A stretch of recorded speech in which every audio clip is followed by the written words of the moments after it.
અધિકારીઓને મનરેગાના કામગીરી તમામની એની સ્થળ તપાસ, એની સ્થળ વિઝિટ, એનું પંચનામું, એને કેટલા કામ કર્યા, એના પૈસા છે તો એ પૈસા એ લેબર કોન્ટ્રાક્ટરોના ખાતામાં, લેબરના ખાતામાં ગયા છે કે નથી ગયા, આ તમામ પ્રકારની વાતોનું ધ્યાન રાખવાની જવાબદારી તે જિલ્લાના ડીડીઓ શ્રીની હોય છે.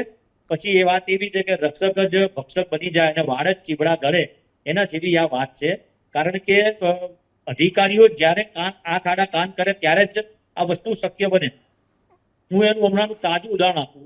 હમણાં એક દવા પીને છોકરો એક્સપાયર થઈ ગયો અને આજની તાજી ઉદાહરણ છે. અને પીએમ કરાવવા મારા વિસ્તારની અંદર પીએમ કરવા માટે ત્યાં ગયા. એટલે હમણાં 7:30ના સમય દરમિયાન સમય થયો હતો એટલે મેં એને ડોક્ટરને ફોન કર્યો કે ડોક્ટર સાહેબ આપણે આનું પીએમ કરવાનું છે. એટલે કે સાહેબ પેનલ ઇન્સ્પેક્શન કરવાનું હોય અને એ સાંજે 6 વાગ્યા પછી કે 7 વાગ્યા પછી અમે ના કરી શકીએ. એટલે મેં પ્રેશર કર્યું થોડું.